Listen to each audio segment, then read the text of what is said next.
Hey, salut Internet! Je m'appelle Ismaël Rivard, je suis maître Magic Future et aujourd'hui, on découvre ensemble 5 conseils pour t'aider à mener tes parties de jeux de rôle en ligne.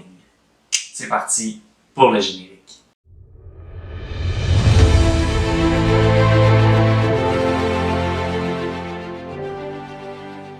Conseil numéro 1, trouver la bonne plateforme. C'est important lorsque tu joues en ligne de trouver une plateforme que tout le monde va être à l'aise, qui ne sera pas trop compliquée et que finalement va aider tout le monde à avoir du plaisir lors de cette partie. L'équipe Magic Future, on a exploré plusieurs plateformes et on en a sélectionné 2 qu'on va te présenter. La première, Discord. Discord, c'est une plateforme gratuite, simple d'utilisation et qui ne requiert aucun téléchargement.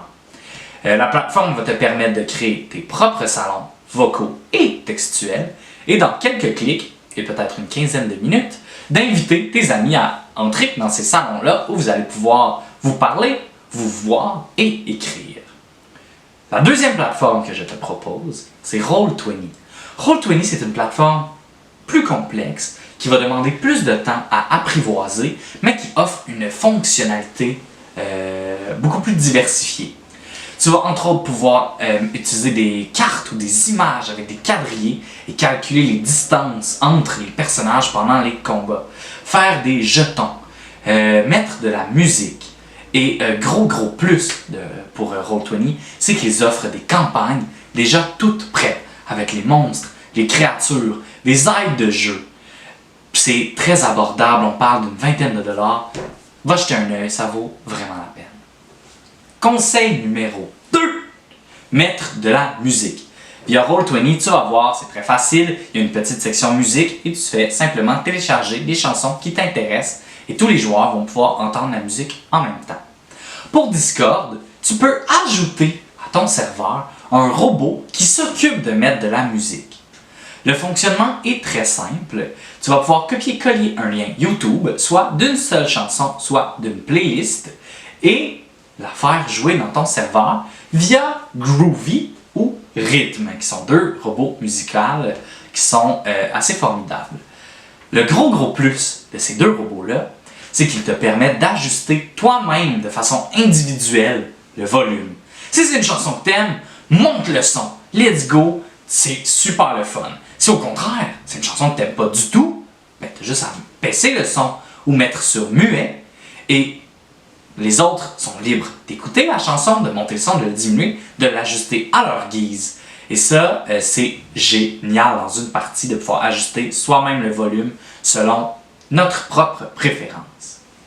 Troisième conseil, les images. C'est super plaisant lorsqu'on est assis, tout le monde autour de la table, de prendre le manuel, de regarder l'image de la créature ou de l'endroit que le maître de jeu décrit. En ligne, de montrer le manuel devant la caméra, c'est parfois moins agréable, moins pratique, on voit moins bien l'image. Le maître de jeu, je te conseille de préparer une banque d'images d'avance, d'aller sur Internet faire une petite recherche, trouver les images, et si tu joues à des jeux comme Donjons Dragons, Star Wars, Vampire la Mascarade, presque toutes les images utilisées dans le manuel vont se retrouver sur Google, de les télécharger et de faire un petit dossier que tu partages à tes joueurs, et ainsi, tu peux leur indiquer « Ah, vous pouvez regarder la 3e image » et eux vont pouvoir la voir en temps réel alors que tu décris ce monstre infâme qui s'apprête à les charger. 4e conseil, les jets à la maison. Il y a beaucoup de joueurs, et je fais partie de cette catégorie, qui ne sont pas toujours à l'aise de lancer les dés de façon virtuelle. Pourquoi? La raison est assez simple, c'est que si j'enchaîne plusieurs mauvais dés à la suite l'un de l'autre, sans aucun dé que je trouve correct, je vais avoir l'impression que c'est l'algorithme, le système qui joue contre moi, plus que de la malchance.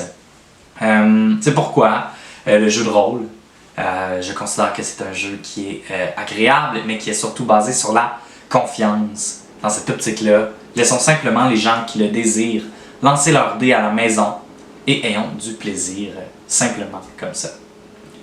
Dernier conseil, 5e et non le moindre, les caméras. Il y a beaucoup de joueurs qui sont timides, qui sont gênés ou qui n'allument pas leur caméra parce qu'ils n'ont pas une qualité d'image qu'ils trouvent satisfaisante.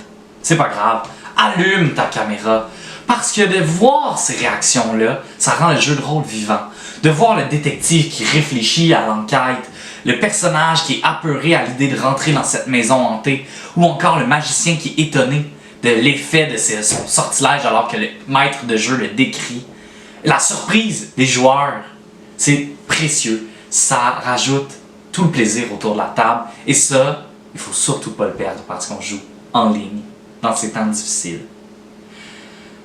Pour conclure, je dirais que je suis sûr que tu as des conseils toi aussi. On espère que les nôtres vont t'aider à mener tes parties de jeux de rôle.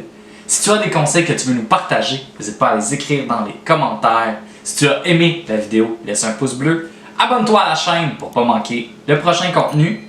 Puis sur ce, on se dit Internet, à bientôt, quelque part, dans un magique futur.